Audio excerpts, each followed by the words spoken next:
Hello नमस्कार दोस्तों, this is Nandini and I welcome you all to this platform of AR publication. उम्मीद है आप सब बहुत अच्छे होंगे और एकदम बढ़िया तरीके से अब आप लोग पढ़ाई में लग गए होंगे।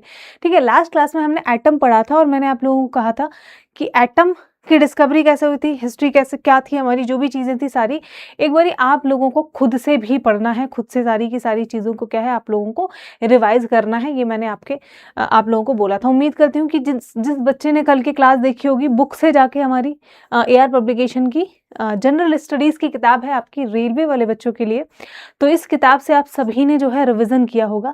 आज हम बात करेंगे क्वेश्चंस की। आज हम क्वेश्चंस को बहुत अच्छे से डिस्कस करने वाले हैं।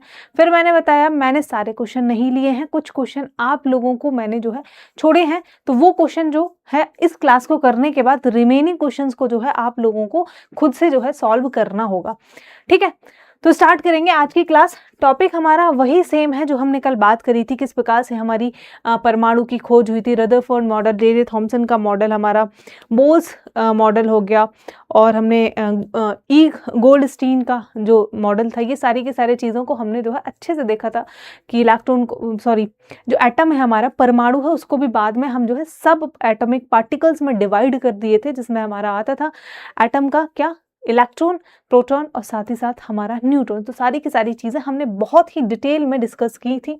जिन बच्चों ने भी अगर कल की क्लास को नहीं देखा है तो एक बारी पहले जाओगे और कल की क्लास देखोगे, नहीं तो आज के क्वेश्चन जो भी हैं हमारी समझ में आने वाले नहीं हैं। स्टार्ट करते हैं। हमारा पहला सवाल, फर्स्ट क्वेश्चन हमारा बोल रहा है परमाणु के संबंध में निम्नलिखित में से कौन सा कथन सही है। Which of the following statement regarding atom is correct. परमाणु के बारे में कुछ स्टेटमेंट्स हैं और हमारा कौन सा सही है। ये आपका आरआरबी एएलपी सीबीटी 1 का 2024 का सवाल है। पहला बोल रहा है हमारा परमाणु कुल मिलाकर विद्युत उदासीन होते हैं। Atoms are on whole and electrically neutral. एटम्स हमारे कैसे होते हैं, आपके एटम्स न्यूट्रल होते हैं। बिल्कुल मैंने बताया था आपको कि चार्ज हमारा नेगेटिव चार्ज और पॉजिटिव चार्ज जो है वो दोनों के दोनों इक्वल होते हैं, बराबर होते हैं। और हमारा टोटली जो चार्ज होता है एटम के ऊपर वो हमारा कोई चार्ज नहीं होता। एटम कैसा होता है, न्यूट्रल, यानी कि हमारा एटम होता है आपका उदासीन। ठीक है, जो हमारा नेगेटिव चार्ज होगा वो इक्वल रहेगा आपका पॉजिटिव चार्ज। और नेगेटिव चार्ज क्या होता है हमारा, इलेक्ट्रॉन्स, इलेक्ट्रॉन ही होते हैं ना, इलेक्ट्रॉन्स इक्वल हमारा क्या, पॉजिटिव चार्ज कौन सा होता है आपका, प्रोटॉन्स। ठीक है, तो दैट्स वाई हमारा स्टेटमेंट 1 यहाँ पे हो जाता है करेक्ट। दूसरा क्या बोला, परमाणु आंशिक रूप से विद्युत उदासीन होते हैं। Atoms are partially electrically neutral, ये हमारा गलत है। परमाणु में कोई धनात्मक आवेश नहीं होता। Atoms have no positive charge, गलत बात है। एटम्स के पास पॉजिटिव चार्ज होता है। कैसा होता है हमारा, हमने बात करी, प्रोटॉन्स होते हैं and that are positively charged. परमाणु विद्युत उदासीन नहीं होते। Atoms are not electrically neutral, तो ये भी हमारा गलत हो जाता है।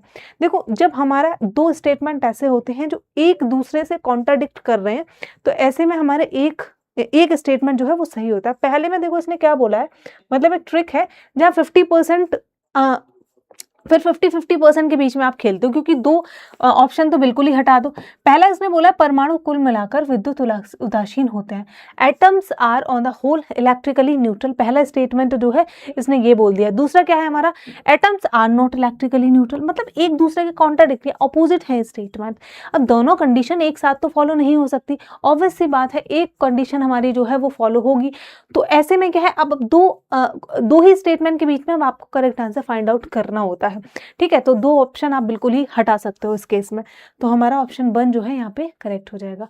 परमाणु विद्युत उदासीन इसलिए होते हैं क्योंकि उसमें धनावेशित कण यानी कि जो प्रोटॉन्स होते हैं और ऋणावेशित कण यानी कि जो हमारे हैं इलेक्ट्रॉन्स होते हैं, ये दोनों एक समान संख्या में ही होते हैं। ठीक है, दैट्स वाई हमारे इलेक्ट्रिकली न्यूट्रल आपके देखने को मिलेगा क्या, हमारा एटम। अगला शब्द है हमारा परमाणु। जो शब्द है उसको गढ़ा किसने है, परमाणु शब्द को हमारा गढ़ा किसने है, who coined the term atom, किसने एटम टर्म को हमारा क्वाइन किया है। पहला है हमारा थॉमसन, दूसरा है हमारा रदरफोर्ड। ठीक है, तो अगर हम टर्म की बात करें तो जो हमारा टर्म है वो आपका किसने किया था, और तीसरा हमारा है डेमोक्रिटस। ठीक है, तो हम अगर टर्म की बात करें जो ऑप्शन सी होगा वो हमारा यहाँ पे हो जाएगा करेक्ट। डेमोक्रिटस ने एटम जो टर्म है उसको कॉइन किया था। The atom term means it's indivisible. अपने आप में एटम शब्द का मतलब होता है, एटमोस से लिया है, जिसका मतलब है इनडिविजिबल, कि अब इसको विभाजित नहीं किया जा सकता, ना विभाजन के योग्य। तो प्राचीन यूनानी दार्शनिक, मैंने बताया था जब हम थ्योरी पढ़ रहे थे, डेमोक्रिटस जो एक हमारे क्या थे, ग्रीक फिलोसोफर थे, इन्होंने बताया था कि हमारा जो मैटर है वो किससे बन के मिला होता है, मैटर ऐसे पार्टिकल से मिलके बना होता है जो अभाज्य है, इनडिविजिबल है, और इनको एटम कहा जाता है। बट फर्दर एक्सपेरिमेंट्स हुए, थ्योरीज आई, तो पता चला नहीं, एटम को भी हम डिवाइड कर सकते हैं, एटम भी कुछ पार्टिकल से मिलके बना होता है। ओके, तो क्या है, he called Atmos which means indivisible. Atmos मतलब, एटमोस का मतलब होता है इनडिविजिबल। अगले सवाल पे चलते हैं, हमारा क्वेश्चन नंबर 3 है, जॉन डाल्टन ने अपना परमाणु सिद्धांत जिसके अनुसार सभी तत्व सूक्ष्म अभाज्य कण से बने हैं, कब प्रकाशित किया था? When did John Dalton publish his atomic theory that holds that all elements are made up of tiny indivisible particles? तो हमने ये भी बात करी थी 1808 में, जो हमारे डाल्टन की थ्योरी आई थी, जो इन्होंने बताया था कि सारे के सारे पार्टिकल, जो पूरा का पूरा मैटर है वो हमारे कणों से मिलके बना है, जिनको हम क्या बोलते हैं, आपका एटम्स बोलते हैं। ठीक है, तो ये जॉन डाल्टन की एटॉमिक थ्योरी में ऐसा उन्होंने कहा था, और ये थ्योरी उन्होंने 1808 में दी थी। कब? 1808 में इन्होंने ये थ्योरी दी थी। ऑप्शन सी यहाँ पे होता है करेक्ट। देखते हैं क्या है। जॉन डाल्टन पहले व्यक्ति थे जिन्होंने ये बताया था कि पदार्थ परमाणुओं से मिलके बना है और परमाणु एक अभाज्य गोला है। इस सिद्धांत को डाल्टन ने वर्ष 1808 में प्रकाशित किया था। बट मैंने बताया था कि हमारे महर्षि कर्नल जी ने भी आपके 500 BC में ये कहा था कि सारा का सारा मैटर हमारा किससे मिलकर बना होता है, परमाणु से मिलकर बना होता है। ठीक है, तो डाल्टन की एटॉमिक थ्योरी हमारी कब आई थी, याद रखिएगा 1808 में आपकी पब्लिश हुई थी। 1808 में, जिसमें उन्होंने बताया था कि हमारा पदार्थ परमाणुओं से मिलकर बना होता है। जितना भी मैटर है, whatever you are seeing around you, जो भी आप देख सकते हो, जिसकी भी फिजिकल प्रेजेंस है, मैटर क्या होता है, anything that occupies space, anything that has volume, that has mass, it is known as matter. यही सब के सब हमारा क्या है, पदार्थ है। फर्स्ट चैप्टर में हम यही देख कर आए हैं ना। ठीक है, तो इन्होंने बताया कि परमाणु एक अभाज्य गोला है। इस सिद्धांत को 1808 में इन्होंने प्रकाशित किया था, मतलब पब्लिश किया था।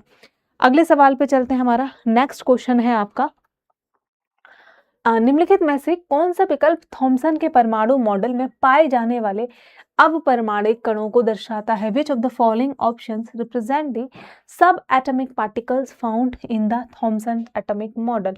जे थॉमसन साहब ने अपना मॉडल दिया था, उसमें उन्होंने बताया था क्या, किसकी डिस्कवरी की थी? उन्होंने हमारे इलेक्ट्रॉन्स की डिस्कवरी की थी।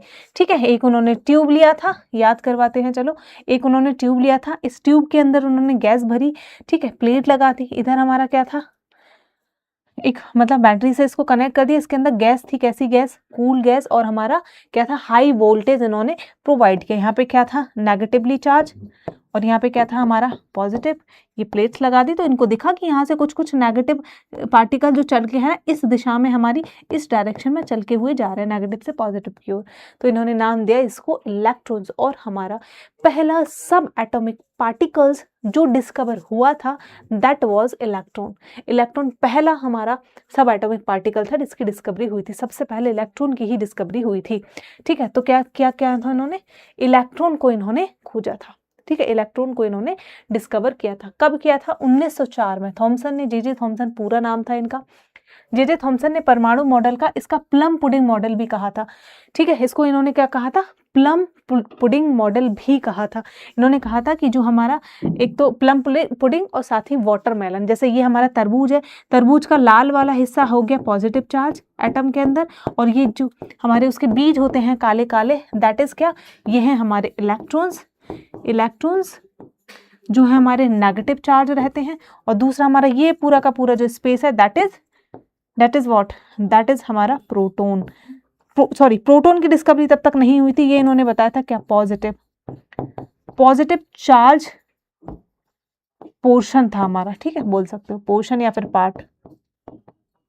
किसका, हमारा एक एटम का। इन्होंने इस तरीके से बताया था। प्लम पुडिंग मॉडल भी बोलते हैं, लाइक वेस्टर्न एक डिश होती है वहीं उनकी तरफ खाई जाती है। फिर खीर बोल लो हमारी तरफ में, जिसमें क्या है, पूरा का पूरा खीर जो है वो पॉजिटिवली चार्ज हिस्सा है किसी एटम का, और उसमें जो हमारे ड्राई फ्रूट्स, किशमिश वगैरह जो भी चीज़ पड़ी हुई है वो हमारा क्या है, वो एक तरीके से नेगेटिव चार्ज इलेक्ट्रॉन्स है। और साथ ही इन्होंने ये बताया कि जो हमारा पॉजिटिव चार्ज रहता है बराबर रहता है हमारा नेगेटिव चार्ज के, किसके, नेगेटिव चार्ज के। दैट्स वाई जो हमारा एटम होता है वो होता है प्रॉपरली न्यूट्रल। ठीक है, दूसरी चीज हमारी इन्होंने ये बताई थी, लेकिन फिर बाद में हमारा गोल्डस्टीन साहब आएंगे और इनका ये वाला जो मॉडल है ये आपका फेल हो जाएगा, लेकिन डिस्कवरी इलेक्ट्रॉन की इन्होंने कर दी थी। ठीक है, यही था ना हमारा थ्योरी में। तो इन्होंने क्या बोला, इन्होंने इनके अनुसार परमाणु एक धनावेशित गोला है, ठीक है, जिसमें हमारा ऋण आवेशित इलेक्ट्रॉन धंसे रहते हैं, अर्थात यह जो है विद्युत उदासीन होता है, क्योंकि हमारा चार्ज जो है दोनों कैसे हो जाते हैं, इक्वल हो जाते हैं, और ये बन जाता है आपका न्यूट्रल। अगला सवाल पे चलते हैं हमारे। थॉमसन के परमाणु मॉडल के बारे में निम्नलिखित में से कौन सा कथन है जो कि गलत है। सही नहीं पूछ रहा है, ये हमारा गलत पूछ रहा है, कौन सा कथन है जो गलत है। पहला देखते हैं, परमाणु में धन आवेश तरबूज के खाने वाले लाल भाग की तरह बिखरा है, जबकि इलेक्ट्रॉन धन आवेशित गोले में तरबूज के बीज की भांति धसे हैं। यानी कि in an atom the positive charge is spread out like the red eatable, जिसको आप खाते हो, part of watermelon, while the electrons are embedded in positively charge sphere like the seeds in the watermelon, जो हमारे बीज होते हैं वही। ठीक है, बिल्कुल सही है, अभी तो देखा हमने, सही स्टेटमेंट है। दूसरा बोल रहा है ये परमाणु धन आवेशित गोले का बना होता है और इलेक्ट्रॉन जो है वो उसमें धसे होते हैं। ठीक है, परमाणु धन आवेशित गोले का बना होता है, इलेक्ट्रॉन उसमें धसे होते हैं। The atom consist of positively charged sphere in which the electrons are embedded. बिल्कुल सही है, मतलब दूसरे शब्दों में कहूँ तो बात वही कह रहा है जो पहली वाले में कही है। अगला देखते हैं, सी है, ऋणात्मक धनात्मक आवेश परिणाम में समान नहीं होते हैं, इसलिए परमाणु वैद्युत रूप से उदासीन नहीं होते हैं। ये तो बिल्कुल गलत है। ठीक है, ये तो बिल्कुल गलत हो गया। और पहली बात, दूसरी तरीके से ये मैंने आपको बताया था ट्रिक कि अगर हमारा नेगेटिव स्टेटमेंट है 80% चांसेस हैं दैट वुड बी रॉन्ग। ठीक है, तो ये हमारा गलत हो जाता है, क्योंकि इलेक्ट्रॉन होता है हमारा एटम होता है हमारा न्यूट्रल। एटम के ऊपर कोई भी चार्ज नहीं होता, क्योंकि नेगेटिव चार्ज और पॉजिटिव चार्ज दोनों आपस में होते हैं बराबर। ठीक है, तो हमारा option number C correct answer होगा, क्योंकि ये गलत है। अगला और देख लो, वैसे ऋणात्मक और धनात्मक आवेश परिणाम में समान होते हैं, इसलिए परमाणु वैद्युत रूप से उदासीन होते हैं। अब देखो, ये फिर से वैसा केस आ गया कि दो स्टेटमेंट है ना, दोनों एक दूसरे के कॉन्ट्राडिक्टरी हैं। ठीक है, तो इन केसेस में आपको दो स्टेटमेंट ऊपर वाले पढ़ने की जरूरत नहीं है, तो ये सही होगा या ये सही होगा। दोनों की दोनों कंडीशन एक साथ कभी भी मतलब सही नहीं हो सकती है, तो न्यूट्रल होगा या फिर कोई चार्ज होगा, दो ही कंडीशन बन सकती है। तो हमारा इसमें से ही आपका ऊपर वाला हो जाता है सही, ऑप्शन सी। जे थॉमसन ने 1904 में मॉडल दिया, प्लम पुडिंग कहा जाता है। इनके अनुसार परमाणु एक धना आवेशित गोला है जिसमें ऋण आवेशित इलेक्ट्रॉन धसे होते हैं, अर्थात यह विद्युत उदासीन यानी इलेक्ट्रिकली न्यूट्रल जो है वो आपका होता है। अगले सवाल पे चलते हैं। अब आते हैं हमारे रदरफोर्ड के परमाणु मॉडल के बारे में निम्नलिखित में से कौन सा कथन गलत है। Which of the following statement about Rutherford's atomic model is incorrect. Rutherford का मॉडल, ठीक है, पहला देखते हैं स्टेटमेंट। परमाणु एक धन आवेशित केंद्र होता है, इसको नाभिक कहते हैं। There is a positively charged centre in the atom called nucleus. बिल्कुल सही बात है। क्या बोला था इन्होंने कि परमाणु में एक धन आवेशित केंद्र होता है जिसको नाभिक बोलते हैं। इन्होंने हमारा खोज करी थी जो आपका एटम होता है, एटम के सेंटर का, एटम के जो सेंटर होता है उसकी इन्होंने करी थी खोज। और इन्होंने किसको रॉन्ग प्रूव करा था, इन्होंने गलत प्रूव किया था।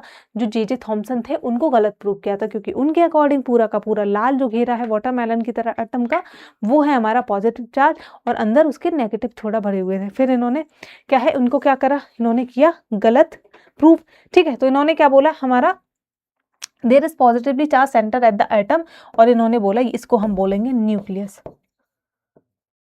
ठीक है, इन्होंने इसको क्या बोला, न्यूक्लियस बोला। अगला है, नाभिक का आकार परमाणु के आकार की तुलना में बहुत छोटा होता है। ये बात भी हमारी ठीक है। परमाणु के आकार में जो हमारा न्यूक्लियस है ना, इसका साइज बहुत छोटा होता है। ठीक है, बहुत ही ज्यादा छोटा होता है। अगर हम बात करें ऐसे मान के चलो, पूरी की पूरी अर्थ भी, अगर मैं पूरी अर्थ को मानूँ तो अर्थ में कहीं एक सिटी मान के चलो, एक सिटी जो हो गया वो हमारा एक न्यूक्लियस है, और पूरी पूरी अर्थ जो क्या है वो हमारा एटम है। इस तरीके से मान लो, जैसे आपका रूम ही मान लो जहाँ आप बैठे हो, उसमें एक बहुत ही छोटा सा पार्टिकल जो हो गया, just like a drop of water, वो हमारा न्यूक्लियस है, और पूरा का पूरा जो रूम है वो हमारा एटम है। तो उसका इतना छोटा सा न्यूक्लियस होगा। यहाँ पे पूरा का पूरा पॉजिटिव चार्ज जो है, प्रोटॉन्स जो है यहाँ पे कंसंट्रेटेड होता है, ये बहुत हैवी होता है, ठीक है। तो ये हमारा करेक्ट हो गया। अगला है इलेक्ट्रॉन नाभिक के चारों ओर दीर्घवृत्ताकार पथ में परिक्रमा करते हैं। ये हो जाता है गलत, क्योंकि न्यूक्लियस के चारों ओर हमारे क्या परिक्रमा करते हैं, आपके इलेक्ट्रॉन नाभिक के चारों ओर elliptical, revolve around the nucleus in an elliptical path. Elliptical path में ये जो है नहीं घूमते, ये हमारा कैसे, सर्कुलर पाथ में ये आपका मोशन करते हैं, ठीक है। तो नाभिक इलेक्ट्रॉन के चारों वृत्ताकार पथ में परिक्रमा करते हैं, ये वाला हमारा सही है, ये आपका गलत है। तो ऑप्शन नंबर सी जो है वो आपका रॉन्ग हो जाता है। देखो ये फिर से ऐसी दो कंडीशन है, या तो सर्कुलर में घूमेगा या स्फेरिकल में घूमेगा, ठीक है। तो ये दोनों भी हमारी कैसी है, एक ही सही होगी। तो इससे हमारा ऑप्शन सी जो है वो गलत है, क्योंकि सर्कुलर पाथ में एक्चुअली इलेक्ट्रॉन जो है इस न्यूक्लियस के अराउंड रिवॉल्व करते हैं, ना कि स्फेरिकल में, ठीक है। देखते हैं हमारा रदरफोर्ड ने वर्ष 1911 में सोने की पन्नी पर, मतलब कि क्या किया था इन्होंने, रदरफोर्ड ने हमारा क्या बोलते हैं इसको, एक सेकंड मेरे दिमाग से स्लिपिंग, क्या बोलते हैं यार, ठीक है छोड़ो, gold foil experiment, gold foil experiment, okay. Rutherford ने वर्ष 1911 में सोने की पन्नी पर, मतलब गोल्ड फॉइल पर आपका एक्सपेरिमेंट किया और एक परमाणु मॉडल दिया, जिसके द्वारा बताया गया कि परमाणु में एक धनावेशित नाभिक होता है। मतलब ऐसे करके पिचकारी की तरह इन्होंने अल्फा पार्टिकल्स मारे, ठीक है, अल्फा पार्टिकल्स मारे जो कि पॉजिटिवली चार्ज थे, ठीक है। उनका मानना था कि ये पॉजिटिवली चार्ज है, जैसा कि हमारे थॉमसन साहब ने बताया था कि पॉजिटिव है पूरा पूरा एटम, तो उनको वापस आना था, रिपेल करना था, क्योंकि सेम चार्ज हो गया। बट इन्होंने देखा ऐसा तो रिपेल किया ही नहीं है, रिपेल नहीं किया है, इसका मतलब उनको समझ आया कि बहुत ही 99% जो है वो पार करके चले गए हैं, 99% पार कर गए उसको, और जस्ट कहीं 1% ऐसा था जो हमने अल्फा पार्टिकल्स मारे थे जो वापस से आपके आए थे, तो वो वापस वही थे जो हमारे न्यूक्लियस पे जाके लगे थे, और न्यूक्लियस था पॉजिटिव चार्ज, तो वहां से वो वापस आए थे। अदरवाइज सारे के सारे जो है हमारे पार निकल गए थे, ठीक है। देखते हैं क्या इन्होंने बोला कि प्रोटॉन का नाभिक होता है जिसमें प्रोटॉन भरे होते हैं, नाभिक में प्रोटॉन भी होते हैं, न्यूट्रॉन्स भी होते हैं, जिसके चारों ओर इलेक्ट्रॉन वृत्ताकार पथ में परिक्रमा करते हैं। नाभिक का आकार जो है 10 से लेके 10 to 5 m होता है। परमाणु का आकार जो है हमारा, एक सेकंड, परमाणु के आकार से बहुत ही आपको छोटा देखने को मिलेगा, ओके। ये हमारा गलत होगा शायद, ठीक है। ये जो लिखी है ना वैल्यू, ये आई थिंक गलत है। अगला देखते हैं हमारा, रदरफोर्ड के सोने की पन्नी के प्रयोग से परमाणु की संरचना के बारे में क्या निष्कर्ष निकला। What conclusion were drawn from the structure of the atom from Rutherford's gold foil experiment? अभी तो मैंने बताया, ठीक है। क्या हमारा निकला था बताओ, क्या निकला था, देखते हैं चलो एक एक करके। परमाणु में धनावेशित नाभिक होता है और ऋणावेशित इलेक्ट्रॉन्स होते हैं। बिल्कुल सही बात है भाई, यही तो हमारा पता था। Atoms consist of positively charge nucleus and negatively charge electrons, exactly. परमाणु अविभाज्य हैं और ठोस गोले हैं। एटम्स आर इंडिविजिबल नहीं, एटम्स इंडिविजिबल क्यों, एटम को डिवाइड ही करने की तो कहानी चल रही है ये। अगला है, परमाणु एक यादृच्छिक व्यवस्था में प्रोटॉन, न्यूट्रॉन और इलेक्ट्रॉन से बने होते हैं। Atoms are made up of protons, neutrons and electrons arranged randomly, randomly जो है ये अरेंज हुए हैं। अगला है, परमाणुओं में एक समान धनात्मक आवेश उनके पूरे आयतन में फैला होता है। Atoms have a uniform positive charge spread through out, नहीं बीच में बैठा होता है, सब तरफ नहीं फैला होता है, ओके, ठीक है। तो वही है, ईयर याद रख लेना, 1911 में किया था। कब इन्होंने, 1911 में जो है हमारा एक्सपेरिमेंट किया था। एक सेकेंड,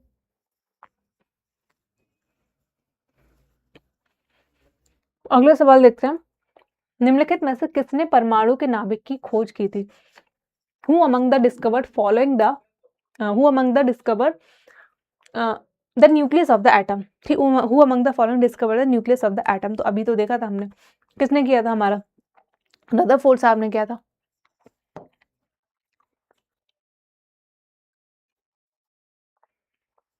ठीक है, वही चीज़ है, कुछ नहीं है। अगला देखते हैं हमारा, बोर ने अपने परमाणु मॉडल में विभिन्न इलेक्ट्रॉन कक्षाओं को दर्शाने के लिए निम्नलिखित में से किस प्रतीक का प्रयोग किया?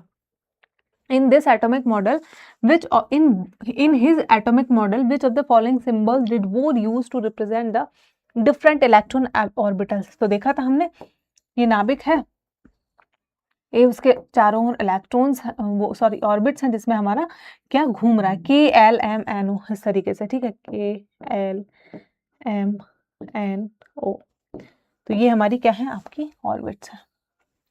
WXYZ ए गलत है, ये भी गलत है, ये भी गलत है, ABCD, तो हमारा ऑप्शन नंबर डी जो है वो यहाँ पे करेक्ट हो जाता है।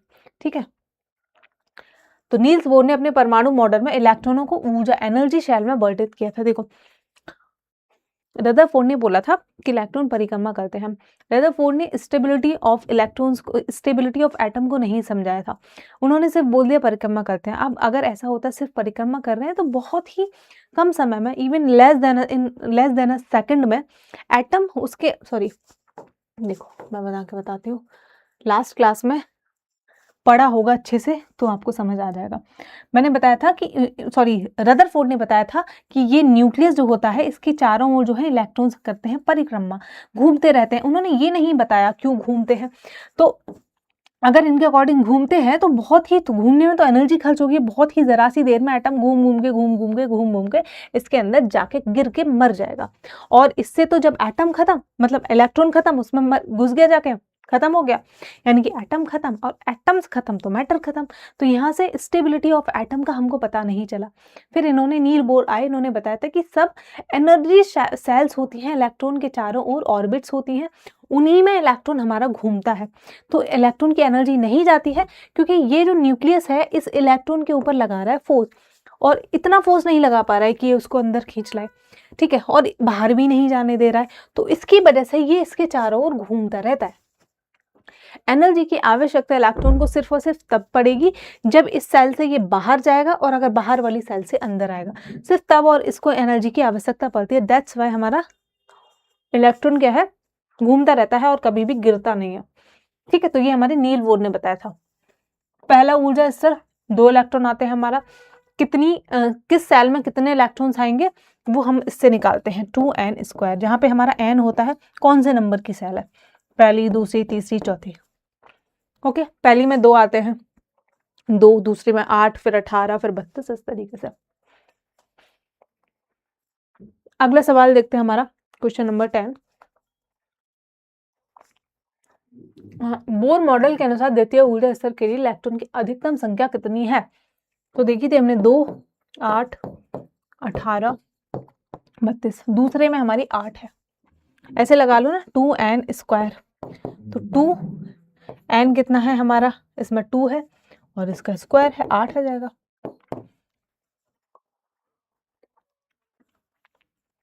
अधिकतम इलेक्ट्रॉनों की संख्या ज्ञात करने के लिए सूत्र है 2n², जहां n का मतलब है ऊर्जा स्तर।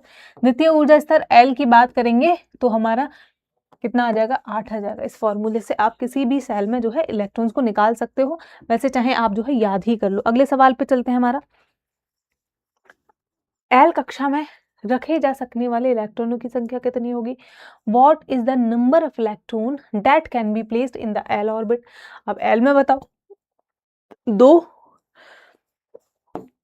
के L सेम ही है ना, हाँ 8 ही आ जाएगा। ठीक है, अगले सवाल पे चलते हैं हमारा, क्वेश्चन नंबर 12। एक परमाणु के अंदर प्रोटॉन पर न्यूट्रॉन के द्वारा लगाए जाने वाले बल को क्या बोलते हैं? The force exerted by the neutron on a proton inside the atom. मतलब एटम के अंदर जो हमारा न्यूट्रॉन है, एक्सर्टेड बाय न्यूट्रॉन, न्यूट्रॉन जो है प्रोटॉन पर आपका फोर्स लगाता है, उस फोर्स को क्या बोलते हैं? तो उस फोर्स को हम बोलते हैं न्यूक्लियर फोर्स, क्या, परमाणु बल। ठीक है, क्या बोलते हैं हम, परमाणु बल जो है इसको कहते हैं। परमाणु बल एक आकर्षण बल है जो प्रोटॉन और न्यूट्रॉन को परमाणु के नाभिक में एक साथ बांधे रखता है। यह प्रोटॉन के बीच मौजूद विद्युत प्रकेषण बल की तुलना में अधिक प्रबल होता है। ठीक है, मतलब जो हमारा न्यूक्लियस होता है, न्यूक्लियस में आपके प्रोटॉन और न्यूट्रॉन दोनों होते हैं। देखो यहाँ पर होंगे इलेक्ट्रॉन्स, यहाँ पर होंगे आपके प्रोटॉन प्लस इसमें होते हैं हमारे न्यूट्रॉन्स। अब ये दोनों क्या है, एक दूसरे पे बल लगाते रहते हैं, जिस बल को न्यूक्लियर फोर्स कहते हैं। इसी बल के वजह से जो है हमारे ये दोनों एक दूसरे के साथ बंधे रहते हैं, प्रोटॉन छोड़ के बाहर नहीं जाता है। ठीक है, तो जबरदस्ती ना इसने अपने साथी को ऐसे करके जकड़ रखा है, पकड़ रखा है कि तुम क्या है कहीं भी बाहर मुझे छोड़ के तो जा नहीं सकते हो। अगले सवाल पे चलते हैं हमारा। कार्बन परमाणु के बारे में C12 से क्या निष्कर्ष निकाला जा सकता है? What conclusion can be drawn about the carbon atom from C12 ऐसे करके है 6। इससे क्या है, क्या हम जो है निकाल सकते हैं? बताओ क्या मतलब है इसका, इससे क्या मतलब निकलता है? इससे हमको पता चलता है कि इसमें आपके क्या है 6 न्यूट्रॉन हैं और हमारे 6 प्रोटॉन्स हैं। क्या है आपके 6 न्यूट्रॉन्स हैं और आपके 6 जो हैं प्रोटॉन हमको पता चल रहा है। कैसे पता चल रहा है बताओ? 6 न्यूट्रॉन्स हैं और हमारे 6 प्रोटॉन हैं। ये ऊपर जो दे रखा है ना, ये ऊपर जो दे रखा है ये है हमारा क्या, ये है आपका एटॉमिक मास। ये क्या है हमारा एटॉमिक मास है किसी भी एलिमेंट का। और ये हमारा क्या है, ये है आपका एटॉमिक नंबर। ठीक है, ये हमारा क्या है एटॉमिक नंबर। अब मैंने आपको बताया था कि एटॉमिक नंबर बराबर कितना होता है, number of proton in that element. तो ये 6 क्या हो गया, ये 6 क्या हो गया, ये हो गया हमारा नंबर ऑफ प्रोटॉन। अब मैंने इतना भी बताया था एटॉमिक मास कितना होता है, नंबर ऑफ प्रोटॉन्स को हम प्लस कर देंगे नंबर ऑफ न्यूट्रॉन से। ठीक है, number of proton number of neutrons, ये हमारा हो जाएगा। तो यहाँ से आपको जो है एटॉमिक मास पता है। ठीक है, नंबर ऑफ न्यूट्रॉन्स निकालने हैं तो 12 - 6 कर दो, नंबर ऑफ न्यूट्रॉन्स हमारा आ जाएगा 6। तो इससे क्या पता चलता है कि इसमें इट हैज 6 न्यूट्रॉन्स एंड हमारे 6 प्रोटॉन्स। तो बी ऑप्शन नंबर बी जो है वो हमारा हो जाता है यहाँ पर करेक्ट। कार्बन की परमाणु संख्या है 6 और परमाणु द्रव्यमान है 12, जिसका अर्थ है कि 6 इलेक्ट्रॉन और 6 न्यूट्रॉन और हमारे 6 प्रोटॉन्स होते हैं। Number of electrons equal to होता है नंबर ऑफ प्रोटॉन्स, पता ही होगा ना। यह प्रकृति में प्रचुर मात्रा में पाए जाने वाला तत्व है और इसके 3 समस्थानिक होते हैं, C12, C13 और C14। Carbon has atomic number of 6 and atomic mass of 12 which means it has 6 electrons, 6 neutrons and हमारा 6 प्रोटॉन्स। अगला आता है संतुलित अभिक्रिया 2Al + 3Cl2। उसके बाद हमको जो प्रोडक्ट मिलता है इन दोनों से वो ये मिलता है। एल्युमिनियम से एल्युमिनियम क्लोराइड का ग्राम अणु अनुपात कितना है? ओके, 2Al प्लस हमारा क्या है 3Cl2, इससे बन रहा है हमारा 2Al Cl3। अब जो है हमारा what is the gram molecular ratio of aluminium to aluminium chloride. मतलब ये एल्युमिनियम और जो हमारा एल्युमिनियम क्लोराइड बना है इन दोनों का जो है आपको रेशियो पता करना है। बस ये इतना पूछना है। ठीक है, रेशियो पता करना है। एल्युमिनियम के कितने मॉलिक्यूल्स हैं बताना कितने हैं? एल्युमिनियम 2 एल्युमिनियम है ना, तो 2 ये हो गया। एल्युमिनियम क्लोराइड कितना है, ये भी 2 है, तो 2:2 आ जाएगा, सिंपल है। ठीक है, इसका और इसके बीच का रेशियो है, ये भी 2 है हमारा, ये भी 2 है हमारा, तो कितना आ जाएगा 2:2। ऑप्शन नंबर डी है यहाँ पे हमारा सही हो जाएगा। देखो 2 moles of aluminium react to form a 2 moles of aluminium chloride, therefore the mole ratio Al C3 हमारा हो जाएगा 2:2। ओके, सेकेंड पेन बहुत गिरता है मेरे हाथ से एक तो। अगले क्वेश्चन पे चले, question number 15।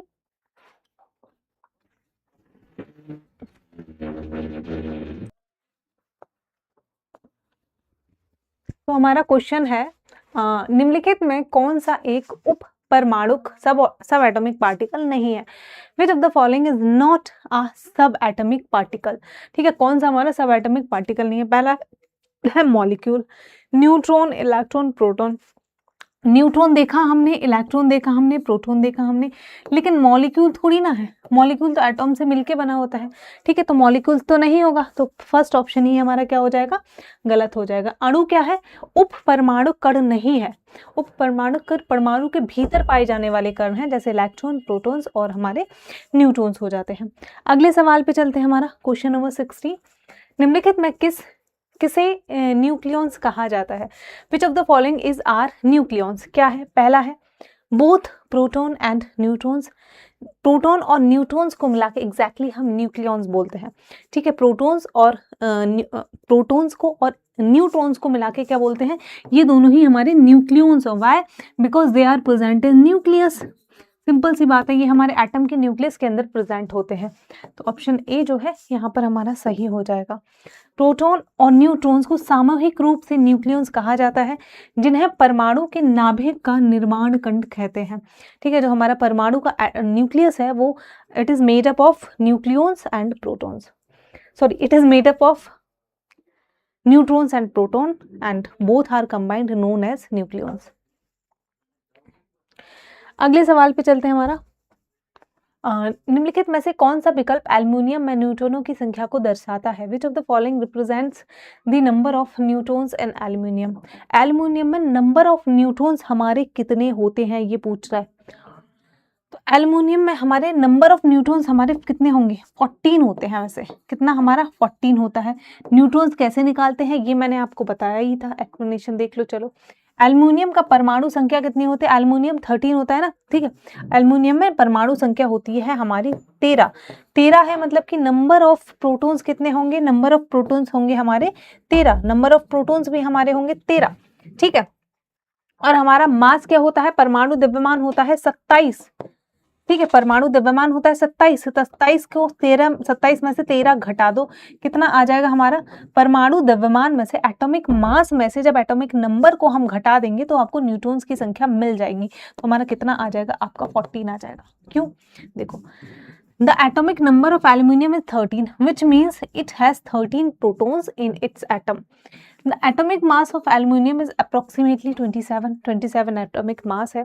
To find the number of neutrons, we subtract the number of protons। हम number of protons को माइनस करते हैं atomic mass में से, ठीक है। number of neutrons बराबर होगा atomic mass माइनस हमारा atomic number, ठीक है। तो आपका आ जाएगा यहाँ पर 14। अगले सवाल पे चले। अगला सवाल है हमारे, डैश तत्व में सबसे बड़ा परमाणु और सबसे छोटा परमाणु होता है। कौन सा element has the largest atom, is the largest atom and dash has the smallest atom? बताओ, सोचो, ठीक है।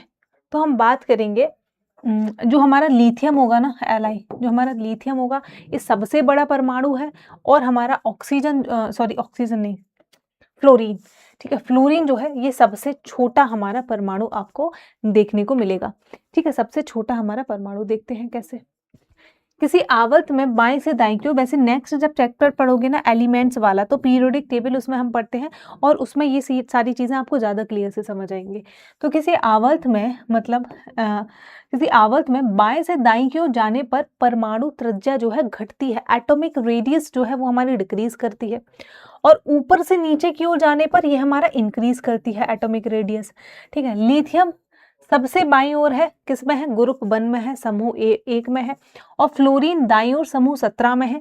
इसलिए उपरोक्त में लिथियम का परमाणु जो है वो हमारा सबसे बड़ा होगा, ठीक है। मतलब जिसकी रेडियस सबसे ज्यादा, परमाणु में सबसे बड़ा, मतलब रेडियस यही तो होती है ना, सेंटर से डिस्टेंस। रेडियस ज्यादा, जितनी ज्यादा होगी उतना ही ज्यादा परमाणु बड़ा होता जाएगा। नेक्स्ट क्वेश्चन है, निम्नलिखित में से किसकी परमाणु त्रिज्या सबसे बड़ी है? Which of the following has the largest atomic radius? Given में ऑक्सीजन है, क्लोरीन है, फ्लोरीन है या फिर हमारा आयोडीन है, ठीक है। कौन सा होगा? फ्लोरीन होगा, आयोडीन हो गया, क्लोरीन हो गया या फिर हमारा ऑक्सीजन? कौन सा जो है आपका होने वाला है इनमें से? अभी आप बोलोगे कि फ्लोरीन होगा, नहीं, इसमें हमारा होगा आयोडीन, ठीक है। आयोडीन की आपकी ज्यादा होगी। किसी तत्व की परमाणु त्रिज्या उसके इलेक्ट्रॉन कोशों पर निर्भर करती है, मतलब कि कितने नंबर ऑफ उसमें सेल्स हैं, ठीक है। जैसे ये हमारा न्यूक्लियस है, ये एक ही सेल है, अगर उसके पास के तो कम होगी। जैसे सेल एक और बड़ी एल और आ गई तो एटॉमिक रेडियस बढ़ गया, मतलब एटम का साइज बढ़ गया। जैसे एक सेल और आ गई, एम भी आ गई तो और बढ़ गई, एन भी आ गई, एक और ओ भी आ गई, तो इस तरीके से हमारा जो है बढ़ता रहता है। Iodine is element of the 5th period का एलिमेंट है, which means it has 5 electron shell, मतलब इलेक्ट्रॉन सेल्स इसकी कितनी है? 5 है। This is different from the other given elements, therefore its atomic radius will be larger. अगले सवाल पे चलते हैं, हमारा क्वेश्चन नंबर 20। सोडियम से क्लोरीन की ओर जाने पर परमाणु का आकार बढ़ता है या घटता है? Moving from sodium to chlorine the atomic size, sodium से जब क्लोरीन की तरफ जाओगे तो एटॉमिक साइज हमारा क्या होगा, आपका डिक्रीज करेगा, घटेगा। ठीक है, एटॉमिक साइज हमारा डिक्रीज करेगा, क्योंकि हम जानते हैं सोडियम समूह ग्रुप ए का है, और हम जो है लेफ्ट टू राइट जब जाएंगे तो एटॉमिक रेडियस डिक्रीज करती है। ठीक है, और ऊपर से जब नीचे जाते हैं तो एटॉमिक रेडियस इंक्रीज करती है। तो इधर से जब इधर जाओगे तो एटम का साइज जो है डिक्रीज करेगा, लेकिन जब ऊपर से नीचे जाओगे तो एटम का साइज जो है वो हमारा इंक्रीज करेगा। ठीक है, अगले पे चलते हैं, हमारा क्वेश्चन नंबर 21। हाइड्रोजन परमाणु की परमाणविक त्रिज्या कितनी होती है? What is the atomic radius of hydrogen atom? तो हाइड्रोजन एटम की एटॉमिक रेडियस है, इसमें कुछ नहीं याद ही करना पड़ेगा, 10⁻⁻10 मीटर। ठीक है, हाइड्रोजन परमाणु की परमाणविक त्रिज्या लगभग 10⁻⁻10 मीटर है, जो नाभिक के केंद्र से परमाणु के वाह कक्ष तक की दूरी होती है। ठीक है, अगला देखते हैं, निम्नलिखित में से किस तत्व में उच्च आयनीकरण ऊर्जा है? Which of the following element has the highest ionisation energy? किसकी हमारी आयोनाइजेशन एनर्जी जो है वो हमारी सबसे ज्यादा है? नियोन की, आर्गन की, क्रिप्टन की, या फिर हमारी हीलियम की? ठीक है, या फिर हमारी हीलियम की। आयोनाइजेशन एनर्जी क्या है? क्या एटम को आयनाइजेशन क्या होता है, मतलब नेगेटिव चार्ज या फिर पॉजिटिव चार्ज किसी भी के ऊपर भी आ जाना। तो आयनाइजेशन एनर्जी हीलियम की हमारी जो है आपको सबसे ज्यादा देखने को मिलेगी। ठीक है, क्या हमारा आयनिक बॉन्ड जो बनाते हैं कैसे? किसी परमाणु द्वारा एक इलेक्ट्रॉन साझा करने के लिए आवश्यक ऊर्जा हमारी आयनाइजेशन एनर्जी कहलाती है। उच्च आयनीकरण ऊर्जा अर्थात परमाणु के नाभिक और इलेक्ट्रॉनों के बीच प्रबल आकर्षण बल होता है।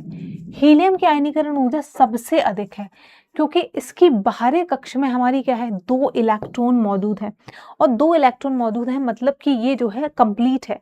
तो अगर इसको तोड़ना है, हीलियम को अगर आपको तोड़ना है तो बहुत ही एनर्जी लगेगी। हीलियम के साथ अगर साझेदारी करनी है तो बहुत एनर्जी लगेगी, बिकॉज इट्स स्टेबल, और स्टेबल को तोड़ पाना बहुत मुश्किल होता है। That's why high ionisation energy हमारी हीलियम की आपको देखने को मिलेगी। अगला देखते हैं, हमारा जल के अणु में हाइड्रोजन व ऑक्सीजन परमाणुओं के द्रव्यमान का अनुपात कितना होता है? निम्नलिखित में से कौन सा है? Which of the following is the ratio of masses of hydrogen and oxygen atom in water molecule? Water molecule में हाइड्रोजन और हमारा ऑक्सीजन का रेशियो कितना होगा? सोचो कितना रेशियो होगा। तो हाइड्रोजन का रेशियो ऑक्सीजन, फॉर्मूला क्या होता है हमारा, H2O। फॉर्मूला क्या होता है हमारा, H2O। अब इसमें हमारा इसका एटॉमिक नंबर क्या है, 2 है, 2 है ना, सॉरी मतलब एक हाइड्रोजन का 1 है और 2 हाइड्रोजन का 2 होता है, तो इसका हो गया हमारा 2। ऑक्सीजन का कितना होता है, 8 होता है, और हमारा ऑक्सीजन का कितना होता है, सॉरी 8 बोल रही हूँ मैं, ऑक्सीजन का कितना होता है हमारा, 16 होता है। ठीक है, 16 होता है, तो ये कितना आ जाएगा, 1:8। ऑप्शन नंबर सी जो है वो यहाँ पर हमारा करेक्ट हो जाएगा। ठीक है, ऑप्शन नंबर सी जो है वो हमारा करेक्ट हो जाएगा। तो H2O का एक अणु में 2 हाइड्रोजन होते हैं, एक ऑक्सीजन परमाणु और एक ऑक्सीजन परमाणु होते हैं। ठीक है, हाइड्रोजन का परमाणु द्रव्यमान लगभग हमारा 1 AMU के बराबर होता है। ठीक है, और ऑक्सीजन का मतलब अभी मेरे मुंह से पीछे स्लिप हो गया, एटॉमिक नंबर नहीं, एटॉमिक मास की बात हो रही है ये। ठीक है, तो वो it was slip of tongue, मैं सोच वही रही थी एटॉमिक मास, लेकिन निकल गया एटॉमिक नंबर। तो करेक्ट कर लेना, इट इज एटॉमिक मास के बेस पे हम जो है निकाल रहे हैं। हाइड्रोजन का कुल द्रव्यमान कितना होगा आपका, तो वो होगा हमारा 2 × 1, 2 MU आगे 2 मॉलिक्यूल है, दैट्स वाई। ऑक्सीजन के द्रव्यमान की बात करेंगे तो वो हो जाएगा 1 × 16 AMU। हाइड्रोजन और ऑक्सीजन के द्रव्यमान का अनुपात होता है 2:16, तो आ जाएगा हमारा 1:8। ठीक है, अब मॉलिक्यूल ऑफ वाटर तो यही है हमारा, तो ये जो है हमारे किस पे, एटॉमिक मास जो होता है, atomic number sorry atomic mass जो होगा उस पर डिपेंड करेगा। मतलब 2 मॉलिक्यूल है हाइड्रोजन के, एक का 1 AMU होता है, तो 2 का मिला के 2 हो गया। सेम ऑक्सीजन का जो होता है हमारा 16 होता है, तो आ जाएगा आपको 1:8। अगले सवाल है हमारा, निम्नलिखित में से कौन सा HNO3 का आणविक द्रव्यमान है? मॉलिक्यूलर मास पूछा HNO3 का। सेम इसमें भी हमको तीनों के एटॉमिक मास हमको पता होना चाहिए। देखो H का 1 आ जाएगा हमारा, N भी हमारा सिंगल है और O है हमारे 3। ठीक है, O है कितने हमारे, O आ जाएंगे यहाँ पर हमारा 3। हाइड्रोजन का भी देखा था हमने, एटॉमिक मास 1 हो गया, प्लस N का कितना होगा, N का पता है आपको, N का होता है हमारा 14, N का होता है हमारा 14, प्लस O का होता है हमारा 16 और इसमें 3 है, 16 3 16, 3 जो हमारा कितना हो जाता है आपका 48 हो जाता है। अब इसको जोड़ोगे तो कितना आ जाएगा हमारा 8, और हमारा 8 और 4 12 और 1 13। ठीक है, तो ये हो जाएगा हमारा 63। ठीक है, ऑप्शन नंबर डी जो हो जाएगा हमारे यहाँ पे हो जाता है करेक्ट। तो HNO3 क्या है, एक प्रकार का अम्ल है। आणविक द्रव्यमान की गणना करने के लिए हमें प्रत्येक तत्व का परमाणु द्रव्यमान पता होना चाहिए और उसको हम फिर जोड़ देंगे तो हमारा आपको निकल के आ जाएगा मॉलिक्यूलर मास HNO3 का। अगला सवाल देखते हैं हमारा क्वेश्चन नंबर 25।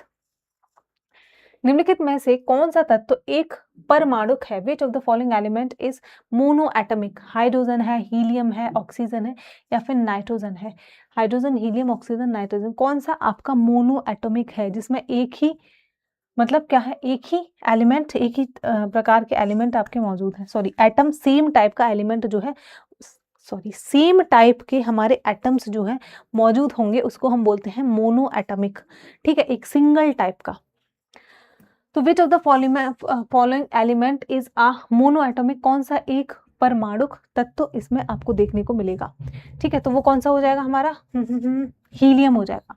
क्या हमारा हीलियम हो जाएगा? ठीक है, helium, argon, helium, neon, krypton, xenon और रेडियन जैसे उत्कृष्ट एक परमाणुविक तत्व हैं क्योंकि इनके परमाणु की वह कक्षा पूर्ण रूप से आपका जो है भरी होती है। ठीक है, और ये मतलब कि ये रिएक्शन नहीं करते, ये नॉन रिएक्टिव है, सिंपल सी बात ये है। ये कैसे हैं, ये हमारे नॉन रिएक्टिव हैं, जिनकी ऑक्टेट पूरा फिल्ड होगा वो हमारे नॉन रिएक्टिव होंगे और वो किसी के साथ भी आपका क्या है, किसी के साथ भी रिएक्शन हमको करते हुए नहीं दिखेंगे। अगले सवाल पे चलते हैं। निम्नलिखित में कौन से अणु की प्रकृति द्विपरमाणुविक होती है, डाई एटमिक होती है? Which of the following molecule is diatomic in nature? Helium है, फास्फोरस है, आर्गन है और हमारा ऑक्सीजन है। कौन सा आपको डाई एटमिक देखने को मिलेगा? डाई एटमिक इन नेचर, तो इसमें हमारा हो जाएगा ऑक्सीजन। ठीक है, ऑक्सीजन हमारा कैसा हो जाएगा, डाई एटमिक हो जाएगा। क्यों होता है? ऑक्सीजन सेम आपके दो मॉलिक्यूल से बनके मिलके बना होता है, ऑक्सीजन के दो एटम से मिलके एक मॉलिक्यूल आपका फॉर्म हुआ है। द्विपरमाणुविक है, डाई एटमिक मॉलिक्यूल है, जिसका अर्थ है इसके दो अणु ऑक्सीजन परमाणुओं से मिलकर बना होता है।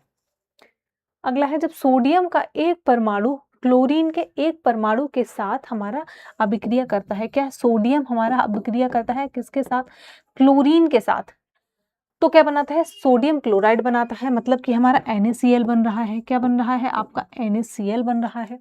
तो प्रत्येक सोडियम परमाणु, तो हमारा सोडियम का परमाणु खोता है इलेक्ट्रॉन को या फिर लेता है? तो आपको पता होना चाहिए सोडियम के पास हमारा कैसा साइन होता है, पॉजिटिव होता है, प्लस हमारा क्लोरीन के पास कैसा साइन होता है, नेगेटिव होता है। पॉजिटिव उसके पास होता है जो हमारा एटम को डोनेट कर रहा है, जो हमारा इलेक्ट्रॉन को डोनेट कर रहा है, सॉरी इलेक्ट्रॉन को दे रहा है, उसके पास है हमारा पॉजिटिव चार्ज। ये बोल रहा है सोडियम के पास कहता होता है, सोडियम देता है इलेक्ट्रॉन को, एक प्रोटॉन खोता है, लूज करता है, या फिर एक लेता है, गेन करता है। तो ऑब्वियसली प्रोटॉन है, प्रोटॉन नहीं, इलेक्ट्रॉन्स की बात हो रही है। इट लूजेस एंड इलेक्ट्रॉन, एक इलेक्ट्रॉन को हमारा खोता है क्या, आपका सोडियम। ठीक है, तो हमारा NaCl के निर्माण में प्रत्येक सोडियम परमाणु एक इलेक्ट्रॉन खो देता है और धनावेशित आयन Na पॉजिटिव बन जाता है, जबकि क्लोरीन एक इलेक्ट्रॉन को प्राप्त कर लेता है और वो कैसा बन जाता है, हमारा क्लोरीन नेगेटिव बन जाता है। अगला सवाल देखते हैं हमारा क्वेश्चन नंबर 28। मैग्नीशियम की परमाणु संख्या है 12, इसकी संयोजकता ज्ञात कीजिए। The atomic number of magnesium is 12, find it valency. ठीक है, मैग्नीशियम की है 12। ठीक है, मैग्नीशियम की है 12, ये है न्यूक्लियस। ठीक है, ये हमारी फर्स्ट सेल में जाएंगे 2, दूसरी सेल में कितने इलेक्ट्रॉन जाएंगे, हमारी फर्स्ट में गए 2 इलेक्ट्रॉन, दूसरी में जाएंगे 8 इलेक्ट्रॉन। ठीक है, दूसरे में कितने जाएंगे हमारे 8 इलेक्ट्रॉन्स, 8 और 2 10 हो गए। अब बाहरी वाली में बचेंगे हमारे 2 इलेक्ट्रॉन्स। ऑक्टेट पूरा करने के लिए चाहिए 8, यही तो हमारा बोलता है, इसीलिए बैलेंसी का खेल 8 चाहिए। अब इसके वायतन कोश में आउटर मोस्ट सेल में 2 इलेक्ट्रॉन है, इसको पूरे 8 करने हैं। क्या ये पॉसिबल है कि इसको कोई 6 अपने इलेक्ट्रॉन दे देगा भाई? आपके पास 2 रुपए हैं, मतलब आपके पास मैं मानती हूँ 2 लाख रुपए हैं, आपको 40-50 लाख का घर लेना है। क्या कोई ऐसा पॉसिबल है कि आपको कोई हमारा इतना रुपया दे दे? आपके पास सिर्फ 2 लाख है, फॉर एग्जाम्पल 50 लाख का घर लेना है, क्या पॉसिबल है कोई आपको 48 लाख रुपए दे देगा? नहीं है। तो वही ले लेगा तुमसे, भला आपके 2 लाख रुपए वो उधार ले ले। तो ये क्या करेगा, ये अपने 2 त्याग देगा, दूसरे को दे देगा। ठीक है, ये क्या करता है, त्याग देता है। जो त्यागता है उसके पास फिर कैसा चार्ज आता है, उसके पास पॉजिटिव का चार्ज आता है। 2 इलेक्ट्रॉन्स दिए हैं, खोए हैं इसने, तो हमारा कितना आ जाएगा, 2 पॉजिटिव आ जाएगा, +2। ठीक है, तो atomic number of magnesium is 12, उसकी बैलेंसी होगी +2। कितनी होगी, +2 जो है इसकी बैलेंसी हो जाएगी। ठीक है, जो परमाणु इलेक्ट्रॉन दान करते हैं, धनात्मक आयनों में बदल जाते हैं, उन्हें विद्युत धनात्मक परमाणु कहा जाता है। ऐसे तत्व अपनी बाहरी कक्ष में 1, 2 या 3 इलेक्ट्रॉन रखते हैं। वह स्थिर इलेक्ट्रॉन विन्यास प्राप्त करने के लिए इन इलेक्ट्रॉनों को ये जो है खो देते हैं, जैसे सोडियम, मैग्नीशियम, एल्यूमिनियम। इनकी कितनी होगी, 1, 2, 3, मतलब आपकी जो है इनकी वैलेंसी आपको जो है देखने को मिलती है। अगले सवाल पे चलते हैं हमारा। जिस परमाणु की वह कक्षा में इलेक्ट्रॉन की संख्या पूर्ण होती है उसकी संयोजकता कैसी होगी? Atom whose outermost orbit has an complete number of electron has valency. तो उसकी बैलेंसी 0 होगी। जिसका ऑक्टेट पूरा है, जिसके ऑक्टेट पूरा है, वायतन कोश में अगर 8 इलेक्ट्रॉन्स हैं ऑलरेडी, तो उसकी हमारी कैसी होगी, 0 होगी। जो हमारी गैसेज हैं, नॉन रिएक्टिव जो गैसेज हैं, वो कैसी हैं, उनके वायतन कोश में आपका 0 होता है, इसीलिए वो किसी के साथ रिएक्शन नहीं करते हैं। ठीक है, तो कैसी रहेगी, हमारा ऑप्शन सी 0 हो जाएगी। ठीक है, और ग्रुप 18 के जितने भी एलिमेंट्स हैं, नोबल गैसेज हैं। ठीक है, नोबल गैसेज जो हैं वो सारी की सारी हमारी कैसी हैं, उनके ऑक्टेट पूरा का पूरा भरा होता है, 8 इलेक्ट्रॉन मौजूद होते हैं वायतन कोश में, इसलिए उनकी वैलेंसी 0 होती है, because orbit is complete, outermost orbit is complete.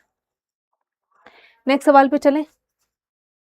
परमाणु संख्या 57 वाला तत्व निम्न में से किससे संबंधित है? The element with atomic number 57 belong to which of the following. 57 हमारा जो है किस उससे बिलोंग करता है?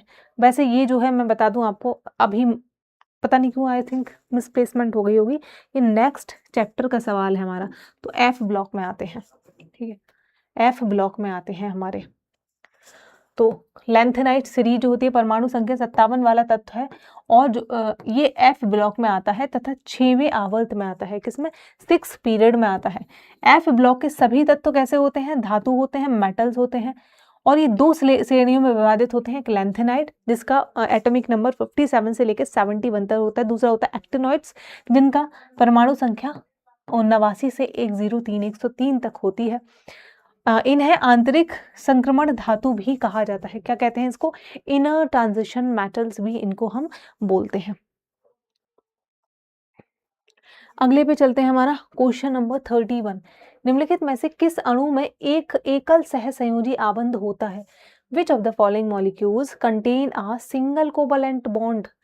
किसमें आपको सिंगल कोवलेंट बॉन्ड देखने को मिलेगा? कोवलेंट बॉन्ड मतलब कि एक दूसरे को शेयर कर रहे हैं। हाइड्रोजन का एटॉमिक नंबर होता है हमारा 1। ठीक है, तो 2 हाइड्रोजन मिलकर एटॉमिक नंबर 1 आपस में क्या है, शेयर कर लेते हैं, फिर उनका ऑक्टेट हो जाता है पूरा। ठीक है, ऐसे करके इसका एक हो गया और इस हाइड्रोजन का भी एक हो गया, ये दोनों क्या है आपस में शेयरिंग कर ली इन्होंने। ठीक है, ये हमारा क्या है, ये इन्होंने क्या है, शेयरिंग कर लिया आपका। तो H2, ठीक है, सिंगल कोवलेंट बॉन्ड, एक मतलब 2 इलेक्ट्रॉन का मिलके एक पेयर बनता है, तो ये हमारा एक बॉन्ड है, सिंगल कोवलेंट बॉन्ड बना रहा है। हाइड्रोजन को अपनी वह कक्षा को पूर्ण करने के लिए 1 इलेक्ट्रॉन की आवश्यकता होती है, इसलिए एकल सहसंयोजक बंध का निर्माण करता है दूसरे ही अपने हाइड्रोजन के साथ। नेक्स्ट सवाल पे चलते हैं हमारा। सहसंयोजी यौगिक सामान्यतः निम्न में से कौन सा गुणधर्म प्रदर्शित नहीं करते हैं? Covalent compound generally do not exhibit which of the following property. देखो, कोवलेंट कंपाउंड्स वो होते हैं जो शेयर करते हैं, जैसे हमारा कार्बन हो गया, कार्बन के आउटरमोस्ट शेल में जो है 4 इलेक्ट्रॉन है, 4 वो किसको देगा? देगा ही नहीं वो, है ना ही वो उसको कोई दे सकता है। तो ये आपस में शेयर, कार्बन कार्बन आपस में शेयरिंग कर लेते हैं। ठीक है, चलो आओ मिल लेते हैं, तो 4 कोवलेंट बॉन्ड बनते हैं 4 के बीच में। ठीक है, 2 के 4 बनते हैं हमारे बॉन्ड दूसरे कार्बन के साथ। अब ये पूछ रहा है कि हमारा कोवलेंट कंपाउंड में की निम्न में से कौन सी प्रॉपर्टी नहीं होती है? पहला है, ये विद्युत और ऊष्मा के कुचालक होते हैं। They are poor conductor of electricity and heat. बिल्कुल सही बात है, कार्बन हमारा poor conductor of electricity and heat होता है। ये इलेक्ट्रॉनों को साझेदारी, क्योंकि इनमें फ्री इलेक्ट्रॉन्स तो हैं ही नहीं, फ्री इलेक्ट्रॉन्स नहीं है और हमको आयनिक बॉन्ड चाहिए, हमको फ्री इलेक्ट्रॉन्स चाहिए अगर हम जो है क्या है इलेक्ट्रिसिटी को फ्लो करवाना चाहते हैं। वुड हमारा इंसुलेटर क्यों है? बिकॉज वुड के अंदर फ्री इलेक्ट्रॉन्स नहीं है, गीली लकड़ी है तो अलग चीज़ है, अदरवाइज वुड के अंदर, लकड़ी के अंदर फ्री इलेक्ट्रॉन्स नहीं मौजूद होते हैं। सही है ये। अगला है, ये इलेक्ट्रॉन की साझेदारी से बनते हैं, they are formed by sharing of electrons, it is also true.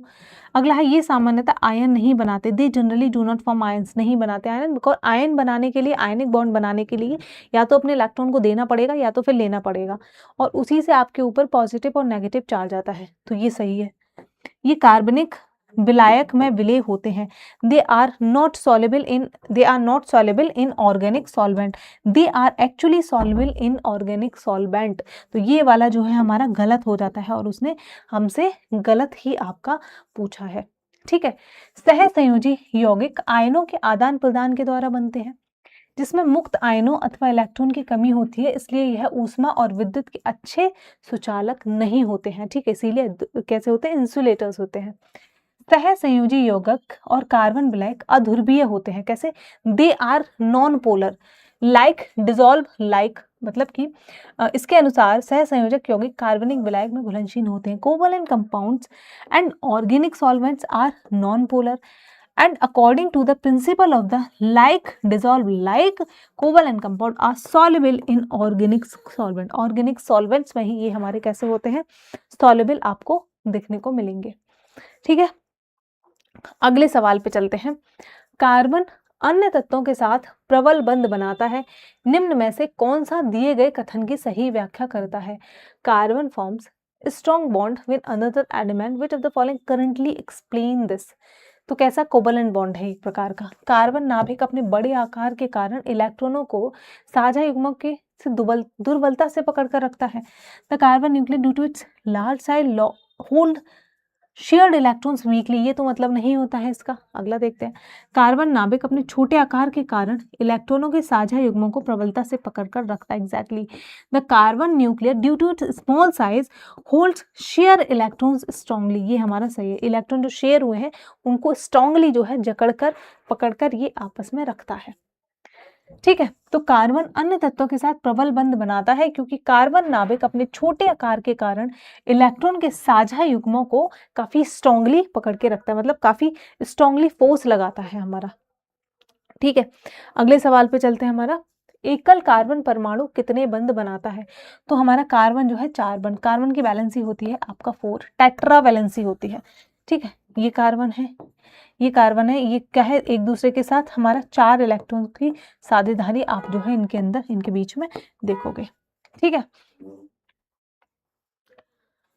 तो कार्बन की संयोजकता है 4, टेट्रावैलेंट, इसलिए यह अन्य परमाणुओं के साथ 4 संयोजक बंध बनाने में सक्षम है। जब कार्बन परमाणुओं के साथ 4 बंध बनाता है तो परिणामी अणु का आकार कैसा हो जाता है? टेट्राहेड्रल हो जाता है। कैसा हो जाता है? टेट्राहेड्रल शेप जो है आपको देखने को मिलेगी। अगले पे चलते हैं। कार्बन के संबंध में निम्नलिखित में से कौन सा कथन सत्य है? Which of the following statement is true regarding carbon? Carbon is tetravalent, carbon is trivalent, carbon is bivalent और कार्बन इज मोनोवेलेंट, कौन सा हमारा सही है?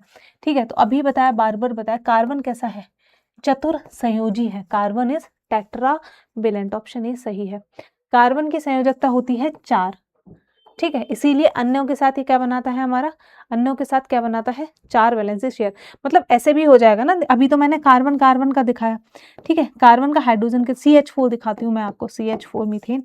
ठीक है, ये हमारा हाइड्रोजन हो गया, हाइड्रोजन के पास एक तो होता ही है ना, ये हाइड्रोजन हो गया, ये हाइड्रोजन इसका एक, ये हाइड्रोजन इसका एक। अब देखो, एक बॉन्ड ये बना, एक कोवलेंट बॉन्ड ये बन गया, एक ये बन गया, एक ये बन गया, ये हमारे कितने हो गए? 4 हो गए। ठीक है, ऐसे ही। अगला है, कार्बन में कार्बन के ही अन्य परमाणुओं के साथ आबंध बनाने की अद्वितीय क्षमता होती है, जिससे बड़े अणुओं का निर्माण होता है। इस गुण को क्या कहा जाता है? इस प्रॉपर्टी को हम क्या कहते हैं? Carbon has the unique ability two forms with other carbon, carbon जो है कार्बन के साथ ही बॉन्ड बना देता है, forming a large molecule, this property is called, इस प्रॉपर्टी को जो है हम क्या बोलते हैं? इस प्रॉपर्टी को हम बोलते हैं कैटेनेशन, श्रृंखलन। क्या बोलते हैं? कैटेनेशन, जब कार्बन कार्बन के साथ ही बॉन्ड बना लेता है। ठीक है, कार्बन की इस अद्वितीय क्षमता का श्रृंखलन कैटेनेशन कहा जाता है, जिसके कारण कार्बन अपने ही परमाणुओं के साथ लंबी श्रृंखलाएं या फिर बलय आपका बना सकती है। अगले सवाल पे चलते हैं, क्वेश्चन नंबर 37। कार्बन में कार्बन के ही अन्य परमाणुओं के साथ आबंध बनाने की अद्वितीय क्षमता होती है, इस गुणधर्म को किस नाम से जाना जाता है? Carbon has a unique ability to form bond with other carbon, this property is known as what? Catenation, यानी कि इसको हम बोलते हैं श्रृंखलन। ठीक है, वैसे इसका कार्बन का डेडिकेटेडली एक चैप्टर है, तो बाकी सारी काफी चीजें हम ना डिटेल में उस चैप्टर में भी देखेंगे। अगला क्वेश्चन देखते हैं हमारा, क्वेश्चन नंबर 38। निम्नलिखित में से किस अणु में त्रिआबंध गुणधर्म होता है? Which of the following molecules have triple bond property? जैसे आयन में बोला था 4 बॉन्ड हमने, तो N2 में, नाइट्रोजन में, इसमें हमको क्या देखने को मिलेगा?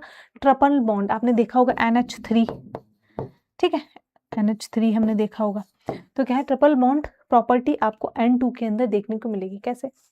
नाइट्रोजन की बाह्य कक्ष में 5 इलेक्ट्रॉन होते हैं, आउटर मोस्ट सेल में होते हैं 5 होते हैं, तो अब इसको 3 चाहिए। ठीक है, तो इसलिए ये 3 हाइड्रोजन को जोड़ लेता है, N हो गया, एक हाइड्रोजन इधर हो गया, एक हाइड्रोजन इधर, एक हाइड्रोजन इधर, तो 3 इसने जोड़ लिया।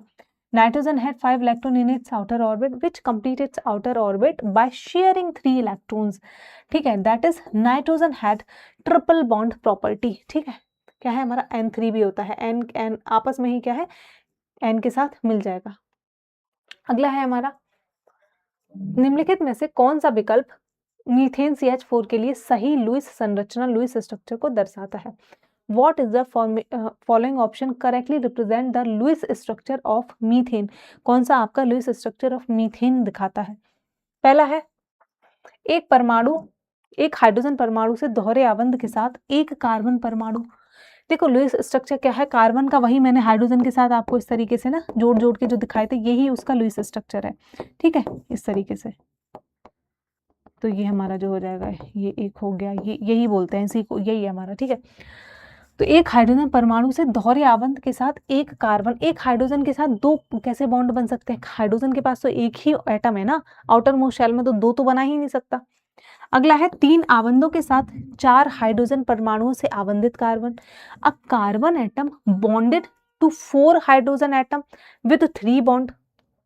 एक कार्बन एटम है, ठीक है, 4 हाइड्रोजन एटम के साथ जुड़ा हुआ है विद 3 बॉन्ड। 3 बॉन्ड क्यों? 4 बॉन्ड होगा ना, 2 हाइड्रोजन परमाणुओं से दोहरे आबंधों से आबंधित कार्बन परमाणु। एक carbon atom with double bond 2 hydrogen, exactly एक कार्बन एटम है।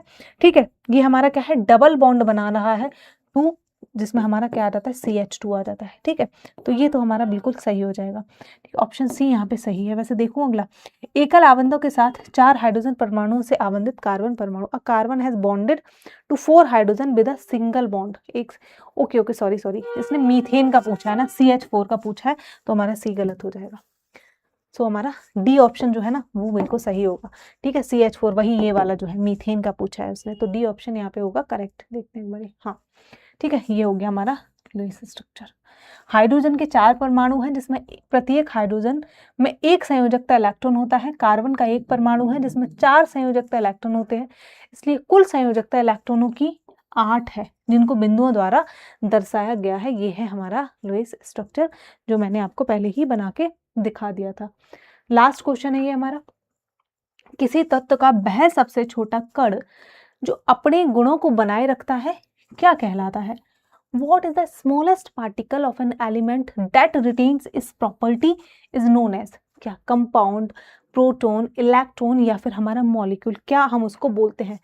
स्मॉलेस्ट पार्टिकल है किसी भी एलिमेंट का, and that retain its property, उसको हम अणु बोलते हैं। क्या? मॉलिक्यूल बोलेंगे।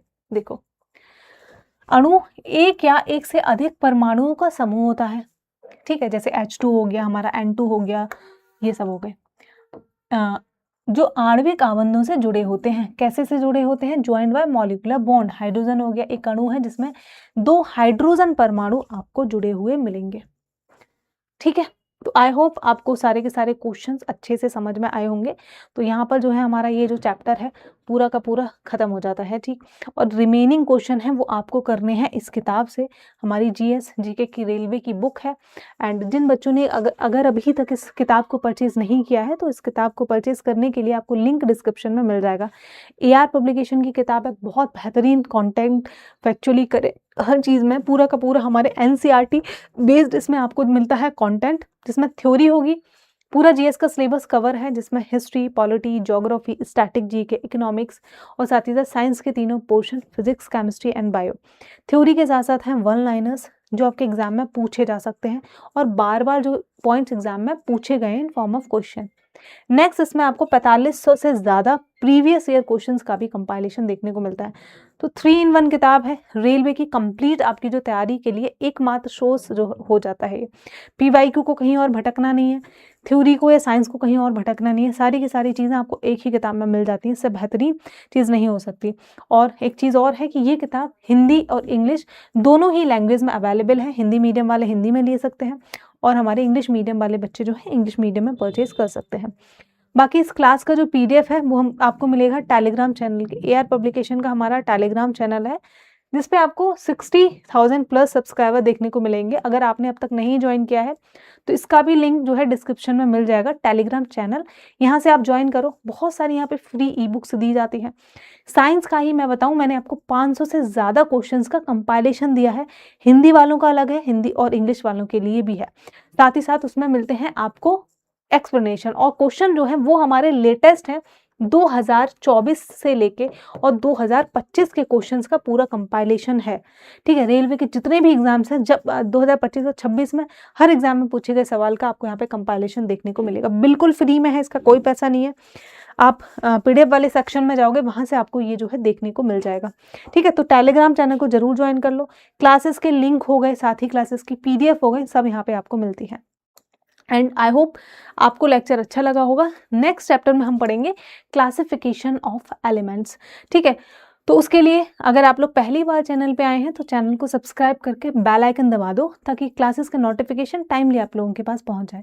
लेक्चर कैसा लगा, चीज़ें अच्छी लग रही हैं और क्या इंप्रूवमेंट चाहिए और क्या आप लोगों के लिए चाहिए, किस प्रकार की क्लासेस चाहते हैं, कौन सा सब्जेक्ट चाहते हैं, सारे के सारे अपने जो भी थॉट्स हैं, जो भी आपके व्यूज़ हैं कॉमेंट बॉक्स में आपको ड्रॉप करने हैं, ठीक है। इंगेजमेंट बढ़ाओ, थोड़ा सा अपना भी इनपुट दिखाना चाहिए आप लोगों को कॉमेंट करके। ज़्यादा से ज़्यादा वीडियो को जो है आप लोग शेयर करिए और साथ ही लाइक करिए। So that was all for today class. अगले टॉपिक में मिलेंगे, अगले क्लास में मिलेंगे अगले टॉपिक के साथ। तब तक के लिए bye bye, take care, all the best.